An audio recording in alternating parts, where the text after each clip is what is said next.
Objectif News vous présente l'interview de 18h.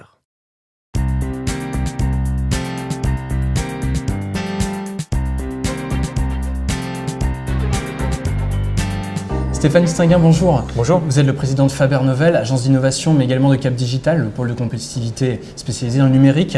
En quoi justement le numérique transforme, ou a commencé d'ailleurs déjà à transformer les collectivités et les services publics ? Il transforme parce que en fait, le numérique transforme absolument tout aujourd'hui. C'est-à-dire que on parle souvent de la loi de Moore, donc cette accélération en fait justement des capacités informatiques. Et on voit qu'aujourd'hui, beaucoup de livres, de chercheurs qui publient sur le sujet, qui sont sur le sujet.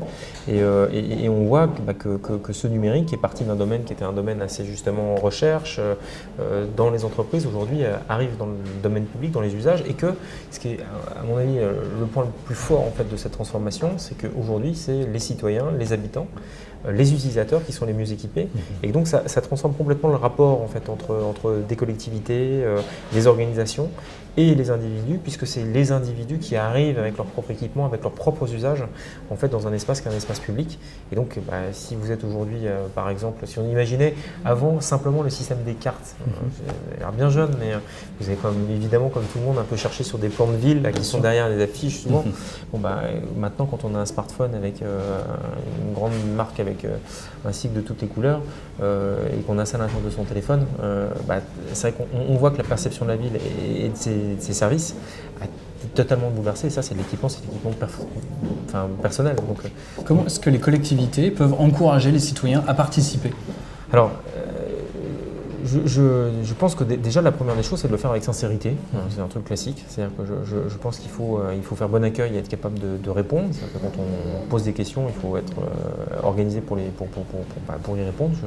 Et c'est pas que du numérique, ça peut être par tout moyen. Je sais qu'à Paris, qui est une ville que je connais, celle que j'habite, il y a comme ça des initiatives qui sont de remonter en fait une espèce de gazette des usagers qui depuis les call centers, depuis à peu près tous les points de contact, comme on dit en entreprise aujourd'hui, en fait de la ville avec ses habitants, ont réussi à reprendre de l'information et de la présenter aux différents services de la ville de façon à ce que les personnes puissent entendre, comprendre. Donc je pense que d'abord il y a ce sujet qui est celui de si on veut un retour, il faut être organisé pour l'écouter. Il ne s'agit pas de lancer des bouteilles à la mer et s'attendre à ce qu'elles ne reviennent pas. Donc il faut que le canal soit ouvert des deux côtés.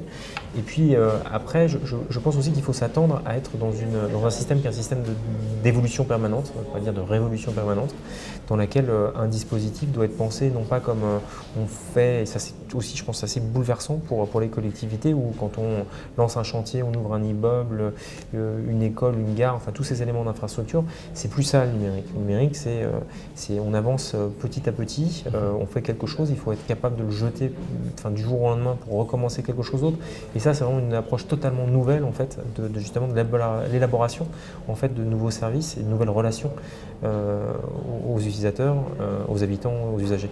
En deux mots, qu'est-ce que ça peut apporter aux collectivités de voir des citoyens s'emparer de la question ?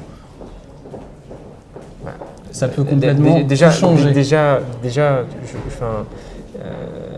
C'est quand même une des promesses importantes de la démocratie, donc de permettre en fait justement à des personnes de s'exprimer, de participer, je pense qu'il y a un véritable enjeu. Et du coup, si vous me permettez de voir un revers à la médaille, il faut aussi parler de fracture numérique, de se dire que justement si ça permet à certaines personnes de participer, il faut faire aussi attention aux personnes qui n'ont pas la capacité de participer par ces biais-là. C'est important parce que la particularité d'une ville qu'il ne faut surtout pas oublier, c'est sa diversité. C'est-à-dire que et de ce point de vue-là, le numérique n'est pas forcément toujours le bon élève de la diversité. Voilà, il y a quelque chose de très fort, mais en même temps, il faut faire attention. Et puis, ce que ça peut apporter, c'est évidemment plus de fluidité dans les services, une meilleure qualité de service. Il y a des milliers d'exemples. Un exemple pour parler des systèmes de vélo que vous avez en location, c'est un service internet typiquement. Donc, comment est-ce qu'on peut faire avec une carte, un système sans contact, un compte utilisateur, pouvoir avoir accès à des services publics. Il y a aussi l'exemple en fait de tous ces systèmes qui permettent aux citoyens de relever les dysfonctionnements, les dégâts dans une ville et de les remonter de façon à ce qu'ils soient traités le plus vite possible et de façon à ce que justement la voirie puisse faire son travail. Il y a aussi cette capacité de participer en amont à la co-élaboration, à la co-construction de projets qui ont du sens pour la ville et pour ses citoyens. Donc le numérique doit être partout, comme on se rend compte que d'ailleurs il transforme tout. Stéphane Distinguin, merci beaucoup et à bientôt. À bientôt.